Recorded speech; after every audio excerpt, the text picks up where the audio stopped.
Maligayang pagbabalik kapatid. It's kapatid Alvin is here. Kumusta kayong lahat? At welcome sa channel natin. Ngayong araw, pag-uusapan natin ang isang kontrobersyal na paksa na pumukaw sa atensyon ng buong mundo.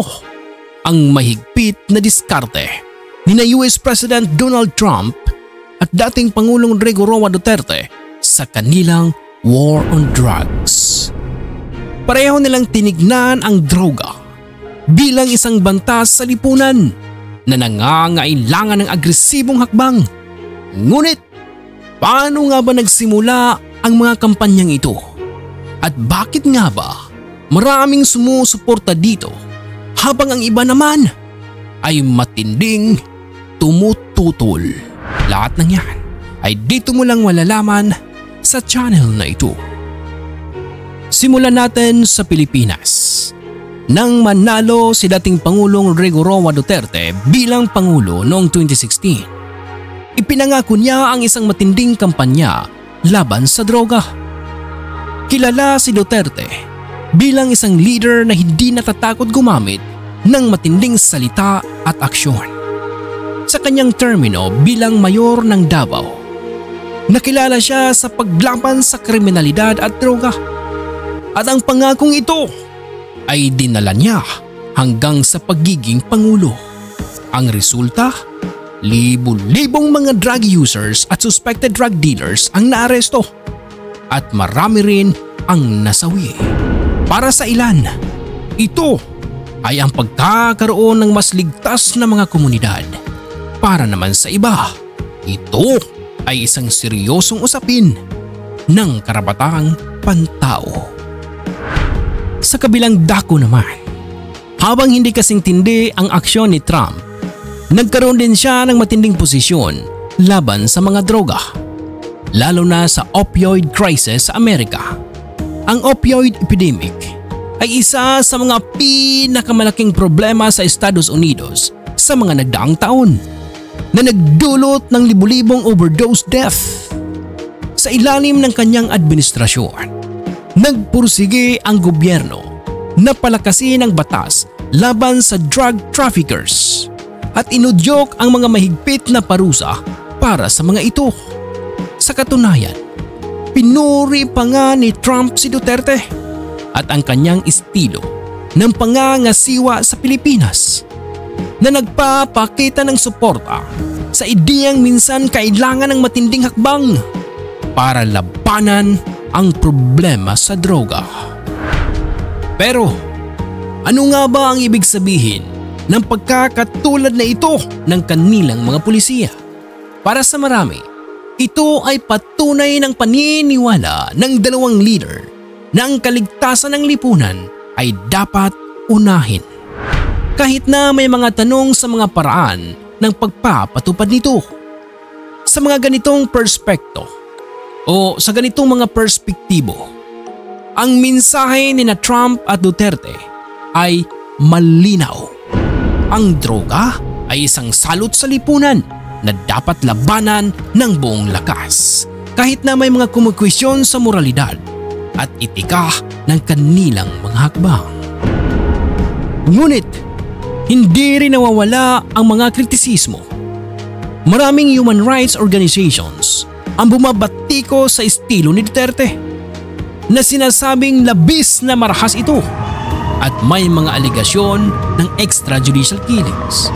Ang United Nations at iba pang mga pandaigdigang grupo ay naglabas ng mga ulat na nag-uulat ng mga pag-aabuso, kabilang na ang mga kakulangan sa due process para sa mga taong napaparatangan. Ang tanong kapatid, kung nakamit nga ang kaligtasan para sa mas nakararami, katumbas ba ito ng pagkakaroon ng pangmatagalang kapayapaan? Oh boy! Gusto mo mag-comment kapatid? Sige nga, nang malaman namin ang inyong mga opinion. Maraming salamat po. Ang epekto nito sa Amerika ay kapansin-pansin din. Ang pagpuri ni Trump sa estilo ni Duterte ay nagbukas ng mga diskusyon tungkol sa posibilidad ng mas malawakang crackdown sa mga drug syndicates at mga drug users sa Estados Unidos. Ang tanong ng karamihan ay paano ba ibabalanse ang hustisya at pagkahabag? Kapag ba naging mas mahigpit ang mga batas laban sa droga, nabibigyan pa ba ng pagkakataon ang mga tao na magbagong buhay? Ito rin ang tanong na bumabagkabag sa marami sa Pilipinas, lalo na sa mga pamilya ng mga biktima ng anti-drug operations. Sa kabila ng kontrobersya, patuloy pa rin ang suporta ng maraming tao sa mga ganitong hakbang. Dito sa atin sa Pilipinas, may mga komunidad na nagsasabing nabawasan ang takot sa kriminalidad dahil sa kampanya ni Duterte. May mga pamilya at negosyong nagsasabi na mas ligtas ang kanilang paligid at mas payapa ang kanilang pamumuhay. Ngunit para sa mga kritiko, ang kapayapaan at kaligtasan ay hindi dapat maging kapalit ng karapatan ng bawat individual na makamit ang hustisya. Sa kasalukuyan, isang mahalagang tanong ang nananatili. Paano natin dapat lapatan ng solusyon ang problema ng droga? Ang diskarte ba ay mas maigting na kaparusahan? O mas dapat bang ituon ang pansin sa rehabilitasyon? Oh boy! Habang ang iba naman ay naniniwala sa mas mahigpit na batas, marami din ang naniniwala sa pagbibigay ng pagkakataon sa mga tao na makabawi at muling makapagsimula ng mas maayos na buhay.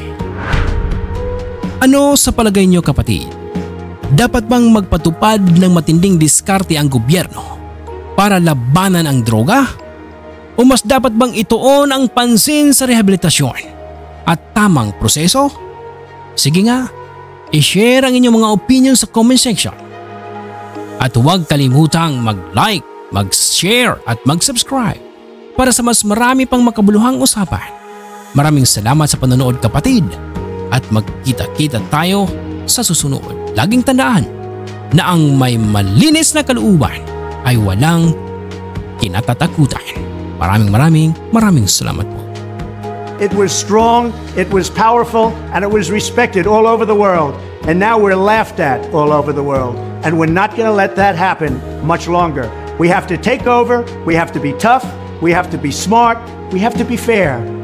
But if we don't do something immediately, our country is gone. Because the sheer number of people contaminated will pull the country now. It will destroy the next generation of Filipino. You know, these lives lost. Some of them were lost during legitimate encounters with the police.